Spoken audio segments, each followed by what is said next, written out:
Tingnan natin itong munang batch to siguro. Tapos diretso tayo doon, yung aanihin. Drone na lang papuntahin natin kasi ang layo. Yung bandang green, yun po yung aanihin. Itong tinutumbok po ngayon, iyan na po yung batch 1.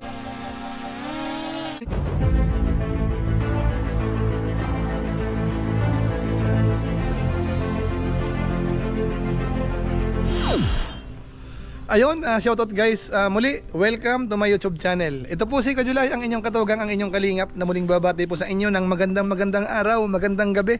Sang sulok man po tayo ng mundo naroon. At sa araw na ito, meron tayong panibagong vlog. Tayo po ay papasyal doon po sa sakahan. At isosurvey po natin yung sinasaka natin doon. Dahil yung isang batch po doon ay malapit ng anihin. Alamin po natin kung ilang days pa. Tapos yung batch 1 naman ho, tingnan natin kung kailan pwedeng taniman. Kasi ho, pinahanda na po natin yon. Tapos yung batch 2 naman, sa pagkakaalam natin, ay pinaararaw na po natin o kaya ginamitan po natin ng rotavator. So tingnan po natin yung update. And at the same time po, dadalhin natin yung drone. Subukan ho natin kunan ng aerial view yung ating sinasaka po doon. Ano po, so antabayanan nyo po yan. Siyempre po mga kasama natin, yung bunso ko, tapos si Ricky at saka si Daniel, yung pamangkin ko. Para makita ho natin yung status po ng sakahan po natin.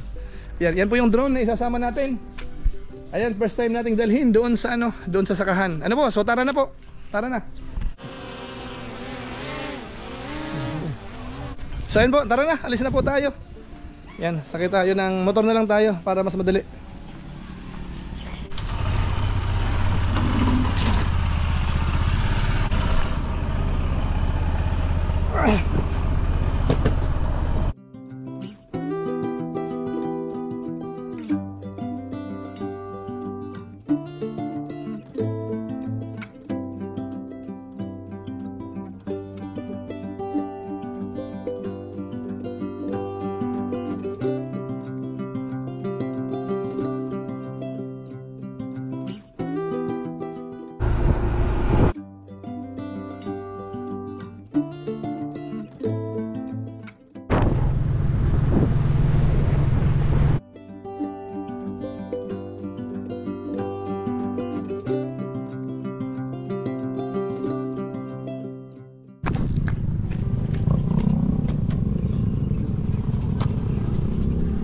So yun, maglakad na lang tayo.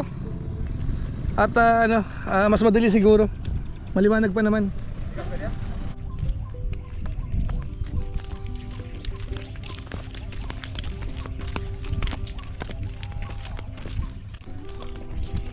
Diyan ka pa rin pay totoy. Ay, pay radio. So ayan, ano lang tayo, magbangka na lang tayo patawid para mabilis. Ayan. Bibilan sa amin.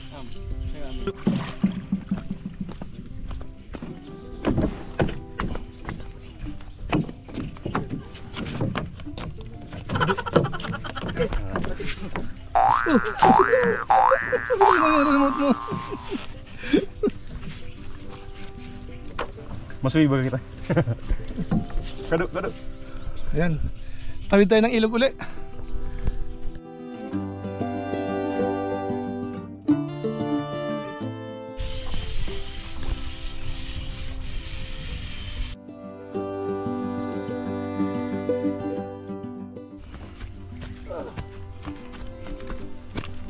So ayan po, tuloy na tayo. Nakatawid na tayo ng ilog.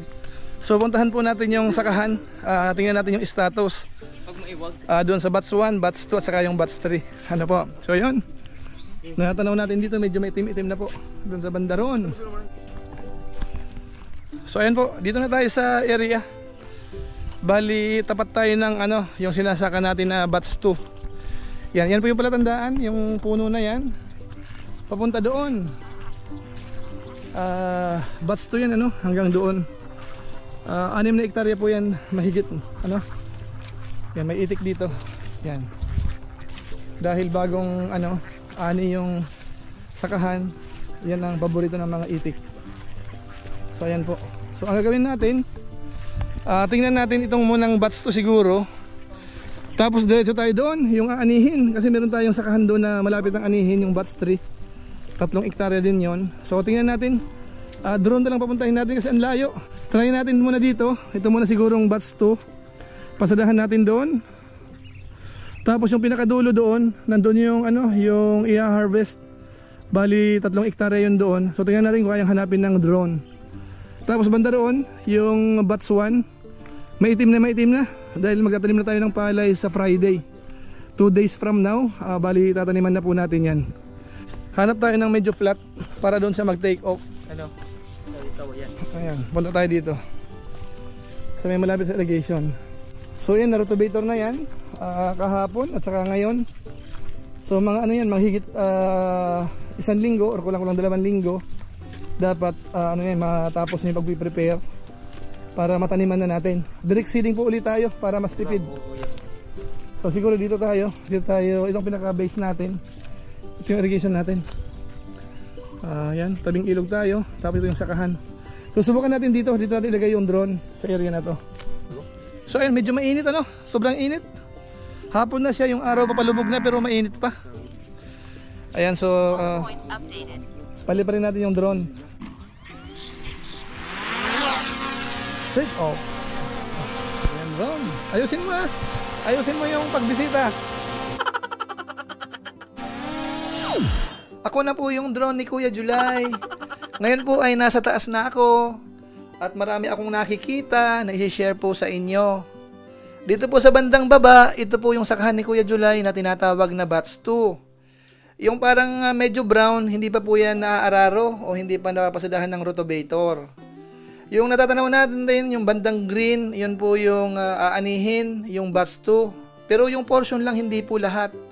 Dahil yung mas malawak na yon, hindi po sa atin yan. Iba po ang may-ari niyan. Pero syempre ho, malaking tulong yan dito sa atin dahil market po natin yan. Po pwedeng i-harvest ng ating harvester. Lalo na po dito sa lugar namin. 2 lang po kami na meron dito. At ang ginagawa namin parang partnership lang. Kapag ka marami yung sa kanila, tutulungan namin. Kapag ka marami sa amin, tutulungan din kami. Kamukha nung ginawa doon sa bandang Pulangi, partnership lang, hindi kompetensya. So ngayon po, yung natatanaw natin sa bandang baba, yan po yung tinatawag na batch 1. Pero yung gawing kanan ho, hindi atin yan. Doon sa kakilala din natin. So itong tinutumbok po ngayon, iyan na po yung batch 1. Ayan, medyo malawak din po yan. Mga nasa kulang-kulang 5 hektarya. Tapos yung parang medyo magaspang ang putik, iyon po yung part ng batch 2. Na kung saan bagong rotovator po yan. Mga ilang linggo yan, mga 1 or 2. Hihintayin mapino po muna yan bago taniman uli ng palay. Ayan. Yung nakita natin sa gawing kanan, ilog po yan. Connected yan dun sa tinawiran natin kanina. Yung medyo malayo-layo na yon na may puno, dun tayo nang galing, dun sa may riprap. So ngayon po, hanapin na natin yung pinanggalingan natin. Nasaan na kaya sina Kuya July? Si Daniel, si Ricky, at saka si Reynard James. Ayun, natatanaw ko na. Ako po ibabalik na muna doon. At baka maligaw pa si drone. Ayan, nakakita na natin. So, pababa na tayo. Ayan. So, yun lang po muna ang aking naipakita po sa inyo. Ito pong muli si drone ni Kuya July na naglakbay dito sa Kalawakan. So, ito po. Babay po muna. Babay sa inyong lahat. Panoorin nyo po at saka i-share po itong vlog ni Kuya July. Salamat po.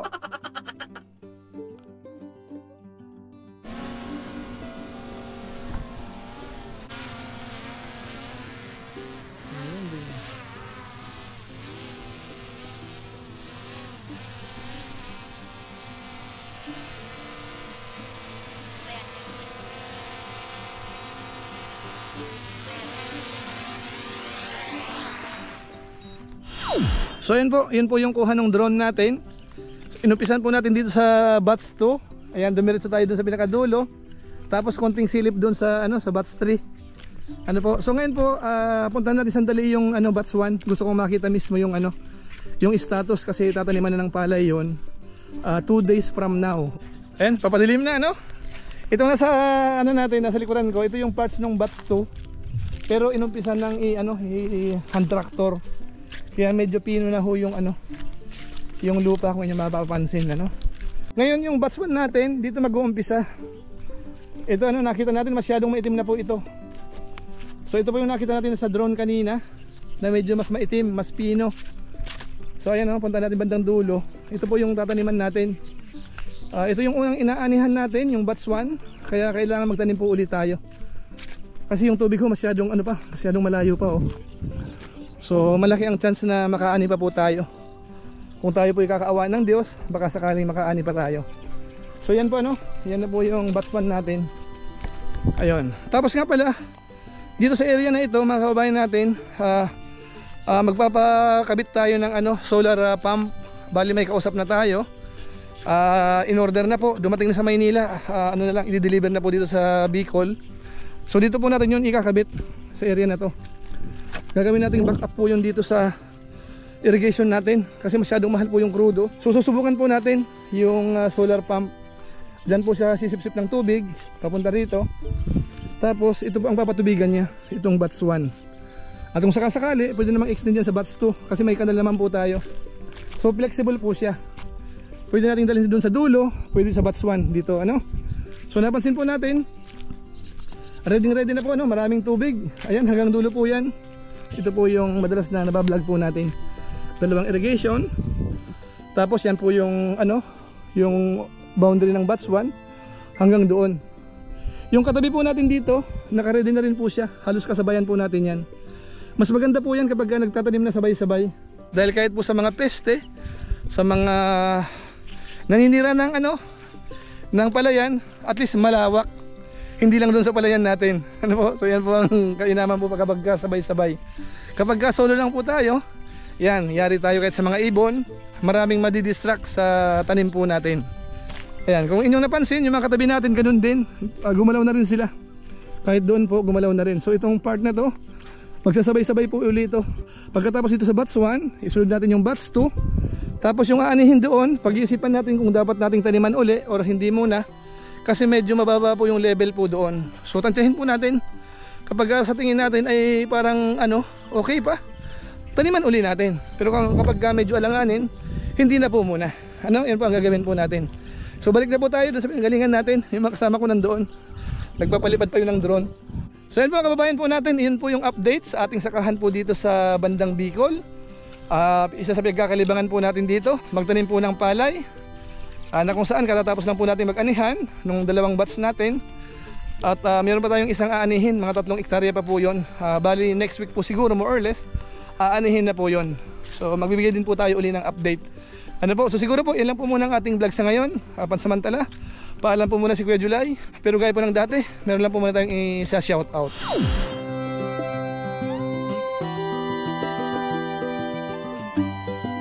Tapos maraming salamat po sa ating mga kasamaan po sa COOS, Kalingap OFW Organic Sponsor, sa inyo pong patuloy na pagsuporta po sa mga babae program ni na Kuya Bala Santos Matubang at saka po ni Kalingap Rab. Maraming salamat po sa inyo.